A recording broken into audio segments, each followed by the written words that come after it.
Happy Star Wars Day 2024 and May the 4th be with you all. And I'm happy to actually be talking about something Star Wars on Star Wars Day. So, spoiler alert, I am going to be talking about what happens in this season, including in this series finale, so you've been warned. Alright, let's start some wars. What?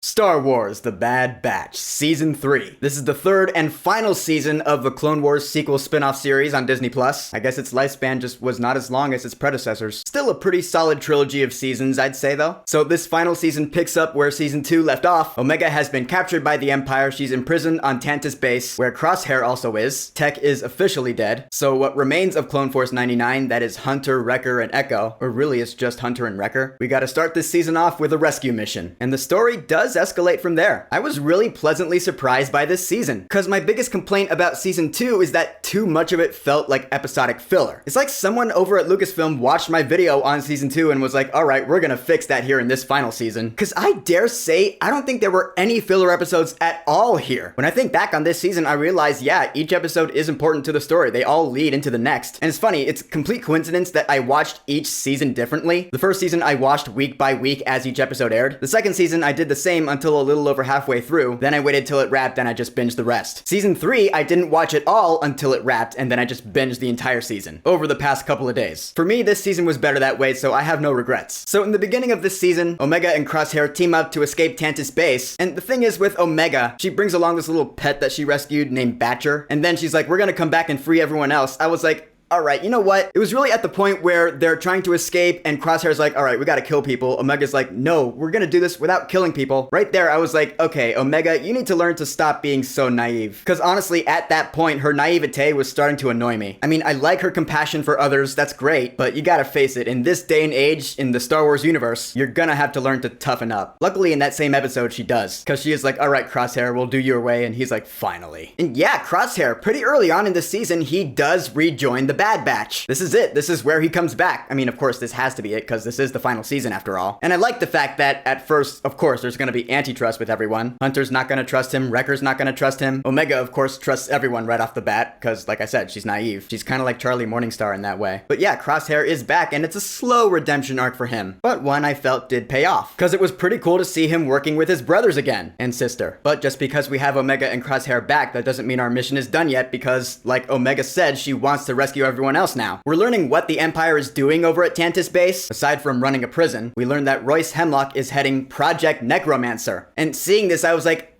I like this. Because Project Necromancer is cloning with subjects of high M count. Right when I heard that, I was like, this is gonna tie in with The Mandalorian and ultimately with Star Wars Episode 9, The Rise of Skywalker. The whole cloning people with the Force thing that was touched on in The Mandalorian Season 3. Now it looks like we're seeing kind of the earliest version of it here. Because this is the episode where the Emperor comes in to visit, once again voiced by Ian McDiarmid, which is always awesome. And he even says this about Project Necromancer. You hear this in the trailer. There is nothing of greater importance to secure the future of this empire. So right there, you're like, okay, the future of the Empire, yeah, that's gonna tie right into Rise of Skywalker eventually. I don't know how this whole Project Necromancer cloning with the Force story arc is going to boat over with the fans in justifying the movie sequel's lack of original game plan, but we shall see if it does have the same kind of outcome that Clone Wars did for the prequels. Which, yeah, I like the Clone Wars show fine enough, but I still think the prequels are pretty bad movies. Well, except for Episode 3. That one's not bad. But getting back to point, in trying to find out where this Tantiss Base is, because we don't even know that, and what the Empire's working on over there, and what M count even means, because the Bad Batch doesn't even know that. We try to get intel from Fennec Shan making another appearance, once again voiced by Ming-Na Wen, who I always loved. Turns out her contact for intel was one Asajj Ventress, who I forgot was in the trailer. So when she showed up about halfway through the season, I was like, oh my god, that's right, because she was a pretty awesome antagonist in the Clone Wars. The funny thing is, the trailer for this season really plays her up, but she's only in this one episode. But I will say though that this episode is one of the most interesting probably of the entire series, because we learned that the Empire wants Omega back because she has a high M count, and I was like, wait a minute, is this show telling me that Omega could possibly be Force sensitive? And we see Asajj Ventress attempting to train Omega to use and sense the Force, and I was like, I would be open to that, because I like Omega as a character, and I think that'd be really cool. And it turns out that she just doesn't have the patience to learn all this stuff, and so she chooses not to. We kind of leave off with the fact that, yes, she does have the potential to become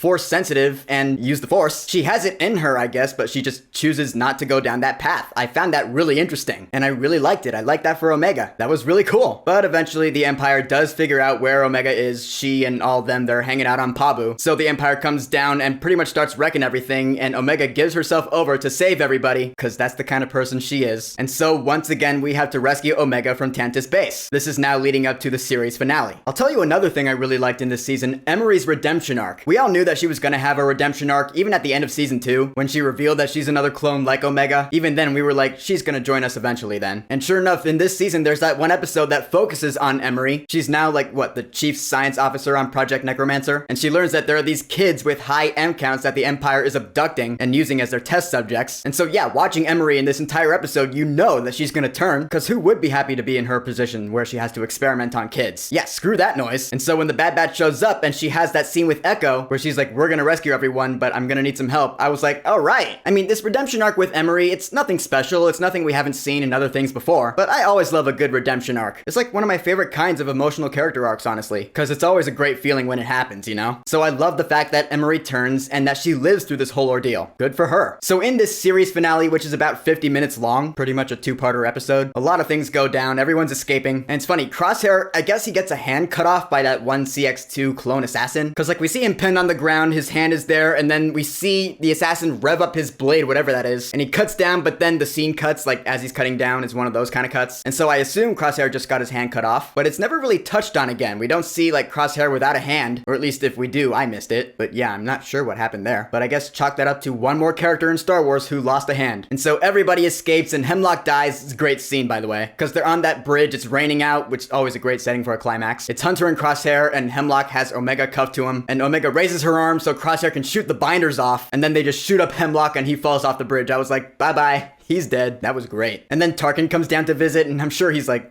oh. All right, screw this noise. We're just gonna redistribute all the funding to Project Stardust, aka the Death Star. We'll get back to this whole M-count cloning business in about 25 years. All right, sounds good. And so now, here we are. We have victory! And to close out our show, I love this conversation that Omega has with Hunter. Because it is pretty much that end of the story kind of conversation where Hunter's like, we can do whatever the hell we want now. Our lives are our own, we are free. I love that. I thought the writing was fantastic there. And Omega leans her head on Hunter. I'm like, that's good. Good stuff. And then we got ourselves an epilogue, folks. It's one of those Harry Potter and the Deathly Hallows style epilogues where it fast forwards some years later. Not sure exactly how many years later though, but we see grown-up Omega talking with grown-up Hunter, and she's off to join the rebellion, which I'm like, yeah, that's perfect for Omega's character. She absolutely would do that. At first I was like, is she off to join the Death Star attack, since that's kind of how it felt, but it really leaves it open. It leaves it vague. I'm not sure where she's headed off to. All we know is that she's off to join the rebellion because she needs to help people. And so after this little talk she has with Hunter, she takes off, and that is the end of our show. That is the end of Star Wars The Bad Batch. Pretty solid finale, I'd say. In conclusion, Star Wars The Bad Batch Season 3, I thought it was completely solid. I don't think I like it as much as Season 1, but definitely better than Season 2, that's for sure. So there's your metric. And as for this series as a whole, Star Wars The Bad Batch, I honestly don't know if I would call it necessary when it comes to the overall Star Wars timeline, except for Season 1. Yeah, but it's still a good watch, and I'm ultimately glad that it only went for 3 seasons. I think that's all it needed, because I feel like if it went on for any longer, it would start to feel long-winded, like it's overstaying its welcome. Now, this was a good place to stop, and I'm glad Lucasfilm knew that. I gotta give them props, and I'm happy this series ended on a good note with me. Farewell, Bad Batch. So, Star Wars The Bad Batch Season 3. Have you watched it? Have you watched all of it? What are your thoughts on it? And which season of this show is your favorite? Season 1, Season 2, or Season 3? Any answer is a great answer as long as it's your honest opinion, so whatever you think, go ahead and leave a comment. And of course, thank you for subscribing. Now if you'll excuse me, it's back to Stellar Blade. Been hooked on this game for a while. I don't even know how far I am into the story, but I'm definitely getting my money's worth, I can promise you that. Peace!